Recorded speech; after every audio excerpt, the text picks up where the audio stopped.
Welcome to the Bricks Network. My name is Ken. Today on the desk we have LEGO Technic set number 42141, the McLaren Formula 1 race car. And thanks to you guys for voting on this particular set for me to build next. I definitely appreciate you guys watching, and I definitely appreciate the support, and let me know what you want to see next. So I definitely appreciate it. So this particular set was released on March 2022, contains 1,432 pieces, and had a retail price of $199.99, 199 euros and 99 cents, and also 169 pounds and 99 cents. That comes out to about 14 cents per piece and about 11.9% per piece in the UK. So this particular set I've had in the collection for quite some time, and it's been in the top of my list to build, and I'm just happy that you guys actually voted for me to build it next, because I'm pretty excited about this. So anyway, enough of an introduction. Let's get to the build.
welcome to the review portion of the LEGO Technics McLaren Formula 1 race car.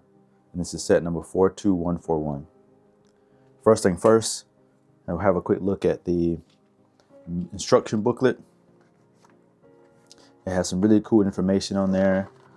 First and foremost, the McLaren 2022 race car, which, if you know, this actually wasn't the race car. I won't get into the details, but you know, there are some issues with this particular Technic set that a lot of true Formula One fans didn't like, and this is one of the things that it didn't represent the actual car from the 2022 season. But like I said, I won't go into details on that. So we'll just skim through real quick. It gives you more information about the creation of the model, the design team, and kind of some of the issues they had there. Now, I actually didn't use the instruction booklet for this. I actually used the bricks, the Lego Builders app, and I always find that to be easier. The one thing I will note is that the Builders app did not have the 3D instruction this time around. It was actually just a booklet. But what I did find was that it was one of the better instructions that I've seen to date. Just based off the booklet, there weren't too many tricky parts, maybe one or two, which I'll point out. But it was pretty straightforward, and I guess what also building, this is my second build of a Formula One vehicle, you kind of get an idea of where these things should go. So, my guesses were a little bit more educated. I ended up being correct. The first thing that I'll really touch on is it's crazy, like how much of a difference 2 years makes between this set and also the Mercedes AMG Formula One car, and how much that design from the recent 2024 Mercedes AMG Formula One car has improved. It's, I wouldn't say night and day, but it's a significant improvement in some of the bidding techniques and some of the elements and etc. But I'll digress.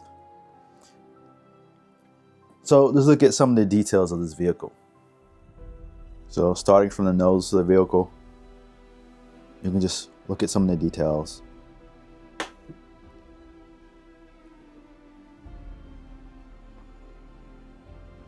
They did a pretty good job with the lines.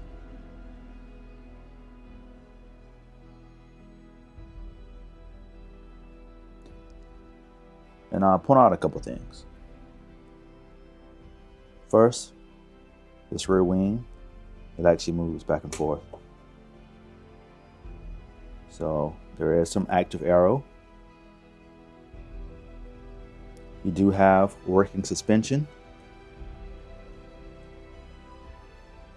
So during the building process, I'll flip it over and you can actually see where the shocks are mounted. And then in the front, you have active suspension as well. The cockpit, you have a steering wheel that actually functions and turns the steering. Back up a little bit. Yeah. And I really had to work to get this steering aligned. And there's another issue with the steering that I had that I'll touch on later, but you have to be very careful of where you place that gear and to make sure that this is aligned. Otherwise you will have crooked steering, because you can't just take this off the steering wheel and replace it and then think that everything will magically align. There's two gears that set up under here, and if one of them is off, your steering will be misaligned. Yeah. So the engine, it actually has the V6 engine there, and when you move, it has a differential in the rear that actually make those pistons go up and down. Yeah. And I flip the vehicle over.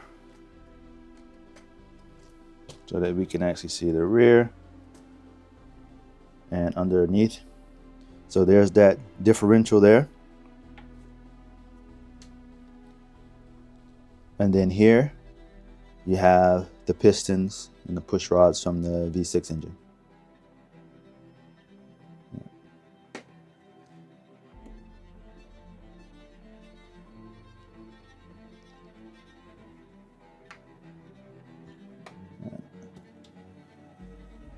And I was looking to see, oh, there they are. So there's the springs there. So you have springs there that act in suspension. And then in the front, they are actually baked in. They're tucked in quite nice. And they're actually here. All right.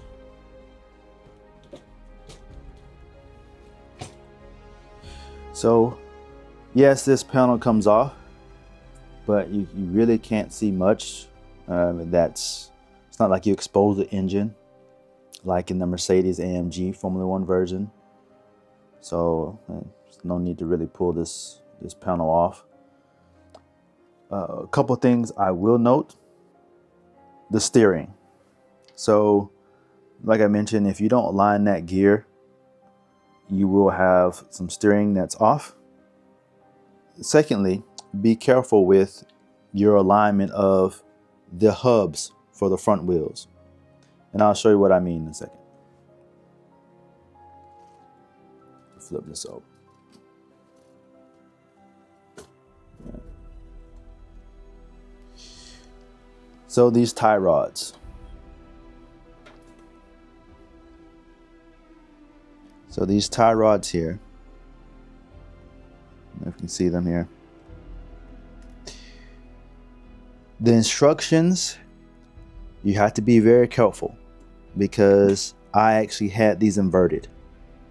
So the hub here was upside down, and so the connection was higher up, and it creates a pigeon toe effect. I guess it's, you know, like some of the Formula 1 cars, the true Formula 1 cars, but the front wheels were kind of pigeon-toed. And I put a picture of what it looked like there. But, you know, just be careful when you're installing those hubs because an instruction is not very clear. And then you have the issue where you have to completely remove this hub, reverse it upside down, and then kind of figure out, you know, how to do all that without completely dismantling the front end. I mean, I end up using a bit of brute force, but I got the job done. So, you know, just something to keep in mind to not make the same mistake that I made. All right, let's flip it back over. Just a couple more things to note. These wheels, they are the same front and back. I don't know if you can see that.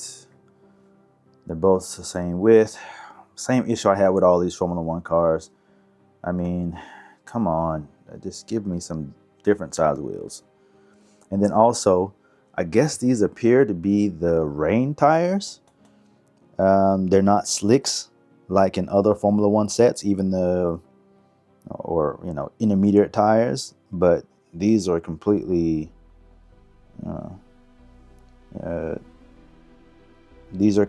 treaded. So I don't know. Yeah. And also, these wheels, they're not the same as an instruction booklet. And I'll post a picture of that here. So that was another thing that I denoted. And then lastly, so we have these sticker sets here. Wasn't too bad. I mean, roughly 53. Well, I mean, if you count, a lot of these have like 2 or 4 to the number. But I mean, it was roughly about 62 stickers in total, which wasn't bad. I mean, it's a Formula 1 car, so you have all these sponsors and everything. So you're kind of used to having a ton of stickers with the Formula 1 vehicles. But what I did note, I don't know if I'm missing something, is that I didn't use all the stickers. Now, I don't know if this was one of the things where LEGO, since they didn't know the actual details of the McLaren Formula 1 car at the beginning of the season, they thought they would just print some extra sponsors and, you know, kind of cover their bases. Yeah, I've searched the instruction booklet twice and I haven't found these stickers. So if you guys know where they go, leave it in the comment section down below. So I'll set that to the side. So lastly, I wanted to see how it compares side by side to the new modern take on the Formula 1 vehicle. And here you see the Mercedes AMG right next to the McLaren. Now, my desk isn't that big, so you can kind of see how they stack up side by side. And this is get a shot here.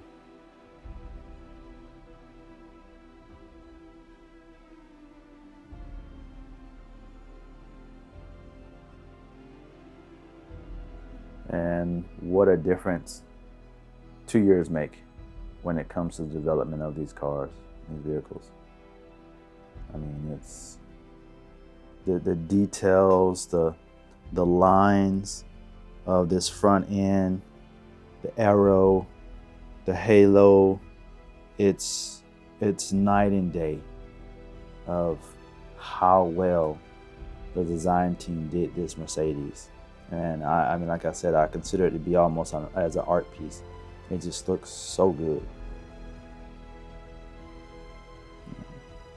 So, final verdict, unless you are an absolute McLaren fan and you're okay with some of the issues in this build, i.e. it's not the exact livery from the 2022 team. I mean, I know technically they removed 2022 from the actual name of the vehicle, and now it's just McLaren Formula 1 race car. So, you know, but either way, it's unless you are absolutely in love with McLaren and you just want to have all these Formula 1 cars, I would say probably skip this one. There are a lot of design issues I have with this, especially side by side. This Mercedes just looks so much better. It's just night and day. And, you know, some of the exposing of the V6 engine versus here, you have the panel that kind of snaps off and you can see the engine and it's clear inside. I mean, it's just, yeah, I'm glad I built the Mercedes first, because now I have an appreciation of the earlier model and, you know, why it was so important. But there are some design elements that, you know, just don't look as well. There are some design elements that just don't look as nice, like this nose and etc. So there you have it. If you guys have any questions, have any comments on, you know, what do you guys think about these two vehicles? Would you pick both of them up, or will you just choose one? Let me know. All right, guys, I appreciate you guys voting for this one. And if you guys have anything else you want to see me build, let me know. I'll put up another poll in the next coming days, and, you know, I look forward to your feedback. All right, guys, appreciate it, and happy holidays. Peace.